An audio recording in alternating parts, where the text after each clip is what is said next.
하나님 말씀 갈라디아서 4장 1절부터 20절까지입니다.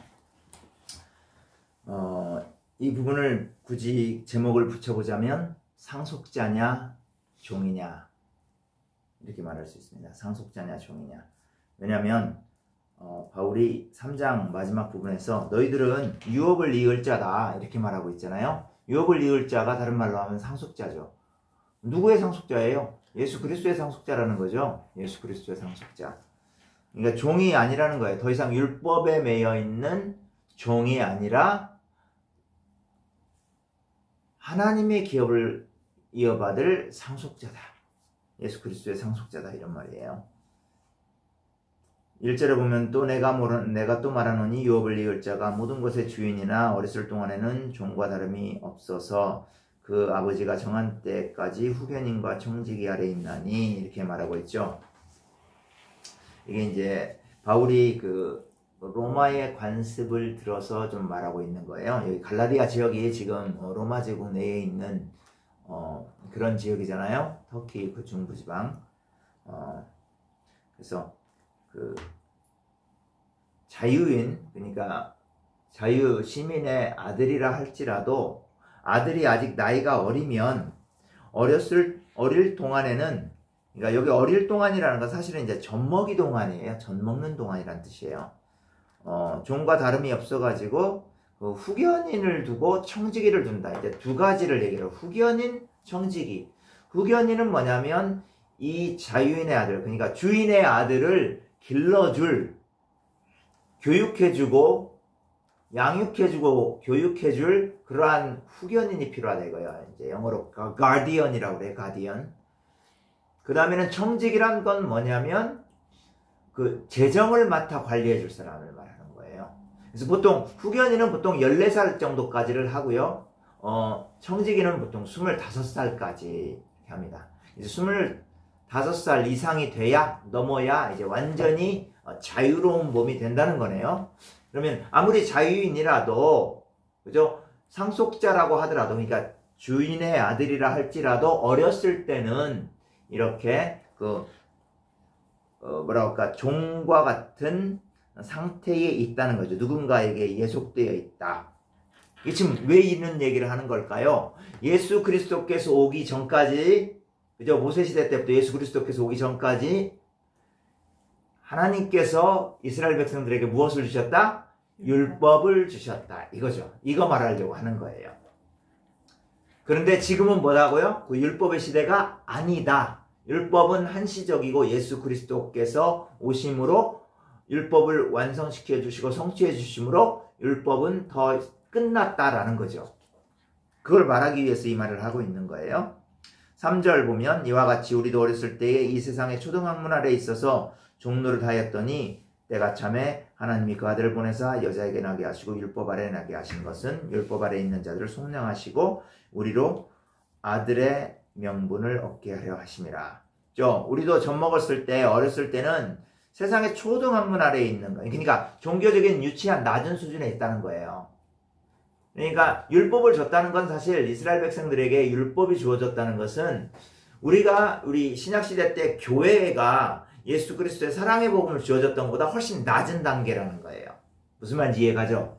그래서 이거를 그러니까 다시 율법 상태로 돌아가려고 하는 것을 그거를 종교적인 수준이 낮은 초등학문이라고 본 거예요.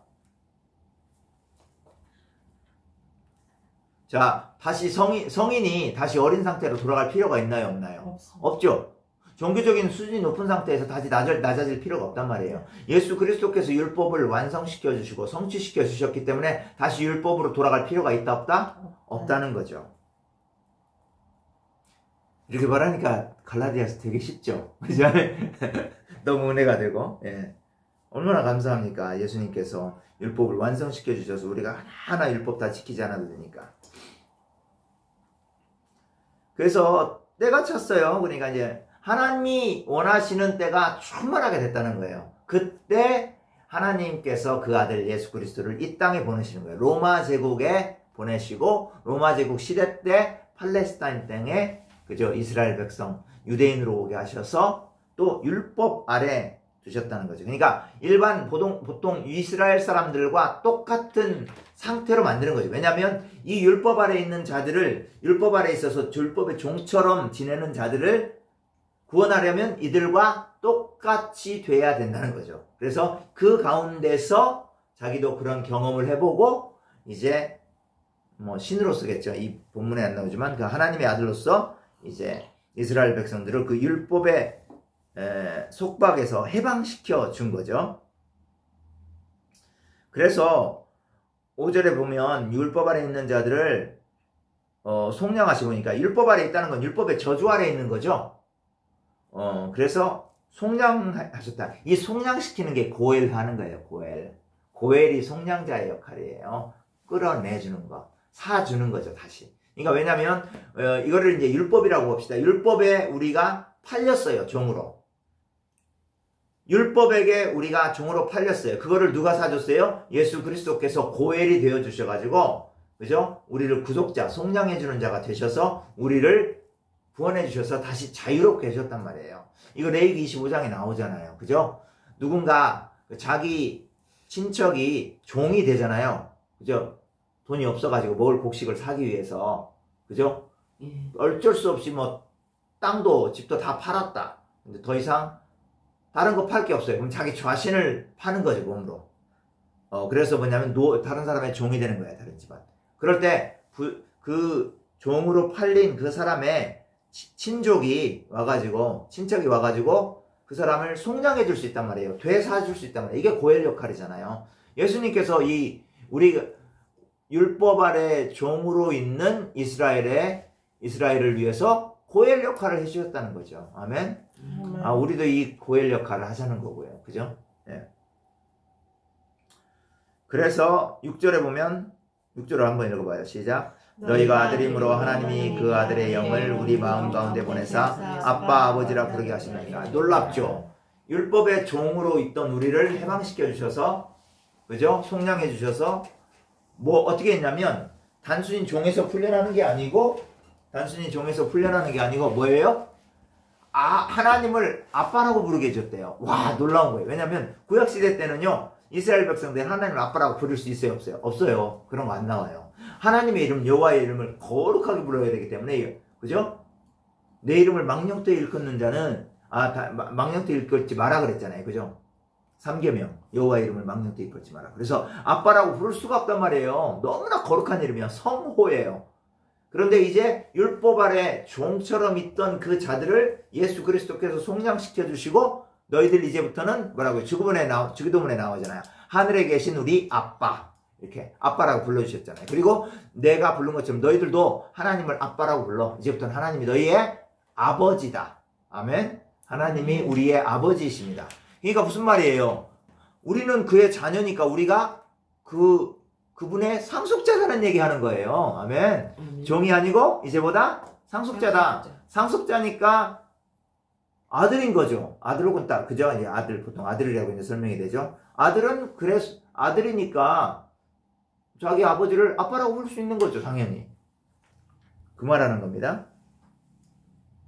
그래서 그러므로 내가 이후로는 종이 아니여 아들이니 아들이면 하나님으로 말미암아 유업을 받을 자니라. 다른 말로 하면 상속자가 됐다 이 말이죠. 그러나 8절에 보면 너희가 그때는 하나님을 알지 못하여 본질상 하나님이 아는 자들에게 종노릇 하였더니, 갈라디아 사람들은 이방인이었고 이방인들은 다 이방 신들을 믿고 살았죠. 그리스 로마 시대 때, 그죠? 뭐 주피터 뭐 이런 신들, 뭐 아프로디테 뭐 이런 것들 다 믿고 살았단 말이에요. 거짓 신들을 믿고, 그죠? 그들에게 종노릇 했단 말이죠. 그러나 9절 보면 이제는 너희가 하나님을 알 뿐 아니라 더욱이 하나님이 하신 바 되었거늘 어찌하여 다시 약하고 천박한 초등학문으로 돌아가서 다시 그들에게 종노를 하려 하느냐. 야, 너희들이 초등학문에서 돌아왔잖아. 거짓 신들에게서 돌아왔잖아, 하나님 앞에. 근데 왜 다시 이 율법에 마치 그러한 주피터나 그 로마 신화의 그 거짓 신들처럼 율법을 따라 사는 것은 똑같은 상태라는 거예요. 그런 거짓 신들을 믿는 거랑 똑같다는 거죠. 어떤 신학자가 이렇게 말했어요. 사탄은 우리가 율법을 지켜서 우리 스스로를 존귀한 사람으로 느끼도록 만들지만, 의로운 사람처럼 느끼게 하지만 하나님께서는 우리로 하여금 율법을 지킬 수 없다는 것을 깨달아 우리가 죄인이라는 거. 그래서 깨닫게 하시고 그래서 우리가 예수 메시아만 바라보도록 하셨다. 이렇게 한 거예요. 아멘. 너무 멋진 표현을 했죠. 그죠? 네. 바로 그겁니다. 너희들 더 이상 너희들이 이제 이방신 섬기다가 하나님 믿었잖냐. 이제 더 이상 예수 그리스도 믿었잖냐. 그러니까 너희들 좀 그 이방신을 섬기는 것과 같은 거의 그 낮은 수준의 그 율법의 초짜 같은 그 율법의 형식적인 것만 가지고 그런 거 섬기려고 하지 마라 이거죠.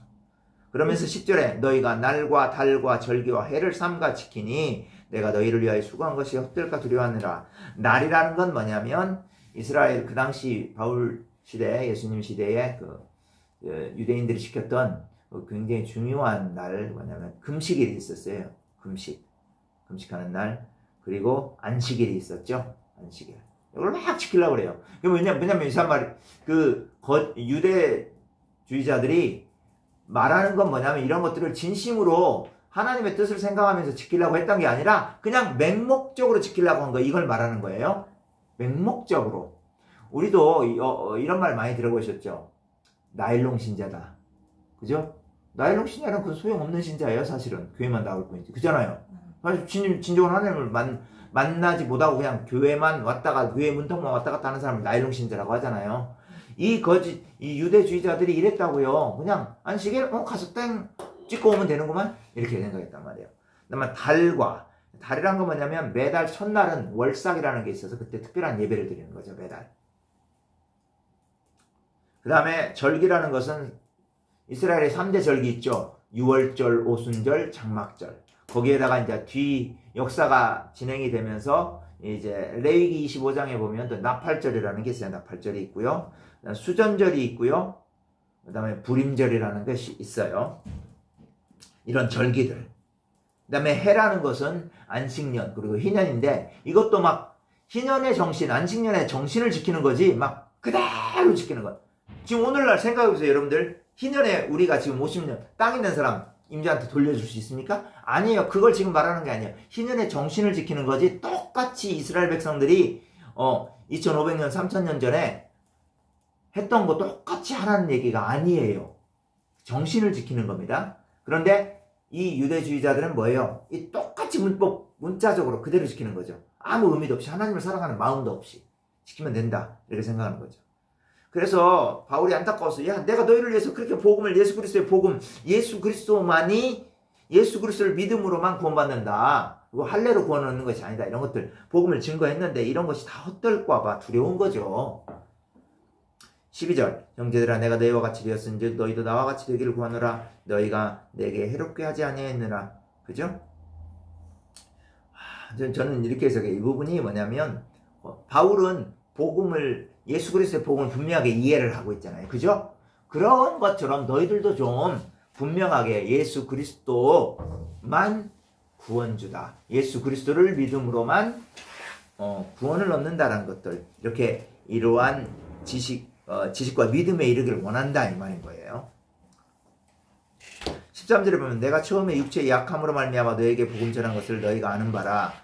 너희를 시험하는 것이 내 육체에 있으되 이것을 너희가 업신이기 여기지도 아니하며 버리지도 아니하고 오직 나를 하나님의 천사와 같이 또는 그리스도 예수와 같이 영접하였도다. 13절 14절은요 이 문화를 모르면 이해가 안 돼요. 이게 무슨 말이냐면 그 유대인들에게는, 그리고 신약시대 때 일반적으로 어떤 종교 지도자가, 특별히 기독교 지도자가 몸이 아프다, 병이 걸렸다, 이것은 영험한 경건한 능력 있는 종이 아니라고 본 거예요. 이해갑니까? 그래서 빌립보서에도 보면 바울이 그 에바브로디도가 막 아프거든요. 에바브로디도가 이제 바울의 동역자라고 보면 돼요. 그 디도가 아픈 거에 대해서 막 빌립보 교인들이 막 뭐라고 할까 걱정을 하고 막 그래요. 근데 에바브로디도, 그리고 행여나 에바브로디도가 아픈 것 때문에 빌립보 교인들이 실족할까봐 바울이 염려를 해요. 바울 자신도 눈이 안 좋았기 때문에, 그리고 선교 여행으로 지친 상태에서 갈라디아를 갔어요. 그래서 육체의 약함으로 했다고 하는 거죠. 그냥 몸이 안 좋은 상태에 있었다. 그리고 14절에는 시험하는 것이 내 육체에 있다. 그죠? 너희들이 보기에 내 몸은 나는 그러니까 눈도 되게 안 좋았어요. 안질이 있었든지 아마 다메섹에서 제 생각에는 이렇게 강한 빛을 보면서 이렇게 하나님을 만났잖아요. 그때 아마 눈이 이렇게 안 좋아지지 않았을까 이런 생각이 드는데 어쨌든 간에 바울이 몸이 안 좋은 상태였어요. 그러면 사람들은 일반적으로 신약시대 사람들은 어떻게 생각하냐면 이 사람은 별로 종교 지도자라고 본인이 얘기를 한다 할지라도 별로 이 사람은 경건하지 않고 영적인 수준이 별로 없는 사람이다. 이렇게 생각을 하는 거예요. 그러니까 무시해버리는 거죠. 사실은 사람들이. 그런데 그런 배경이 있어요. 그럼에도 불구하고 갈라디아 교인들은 어떻게 했다? 바울에 대해서 무시하지 않고 어떻게 했다? 천사와 같이 대했다. 이 말을 하는 이유는 너희들이 그때는 나를 그렇게 내가 심지어 병이 들어 몸이 약해 있을 때라도 천사와 같이 대접했는데 너희들 지금은 왜 이래? 지금은 왜 내가 전한 복음을 버리고 유대주의자들이 할례 그리고 율법을 지켜야 구원받는다고 하는 이 말을 듣고 거기에 홀랑 넘어가냐 이 말이죠. 이해가죠? 그래서 15절 보면 너희의 복이 지금 어디 있느냐. 이것도 되게 좀 해석이 애매하게 되어 있는데 뭐냐면 그 당시에 너희들이 나를 천사처럼 대했던 그걸 말하는 거예요. 그건 다 하나님께 복 받을 일이잖아요. 그죠? 응. 너희가 나를 그렇게 천사처럼 대했는데 그리스도처럼 대했는데 너희가 지금은 왜 이러냐? 나를 왜 거부하고 배격하느냐 이거죠. 왜냐하면 바울이 전한 복음을 배격했으니까 뭐예요? 배척했으니까 바울을 배척한 거나 마찬가지잖아요. 그죠? 그거에 대해서 말하고 있는 거예요. 15절 계속 보면 내가 너희에게 증언하노니 너희가 할 수만 있었더라면 너희의 눈이라도 빼어 나에게 주었으리라. 왜? 바울이 눈이 안 좋았으니까 그 당시에는 그렇게 바울을 존경하고 사랑했다는 거죠. 16절에 보면 그런즉 내가 너희에게 참된 말을 함으로 원수가 되었느냐?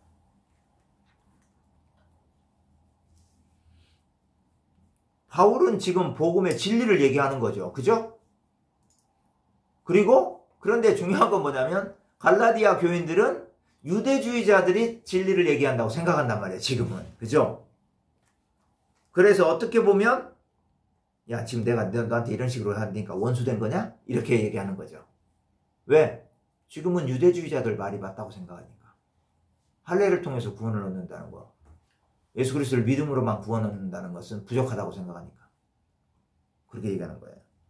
17절 그들이 너희에게 대하여 열심을 내는 것은 좋은 뜻이 아니오 오직 너희를 이간시켜 너희로 그들에게 대하여 열심을 내게 하려 함이라. 그죠?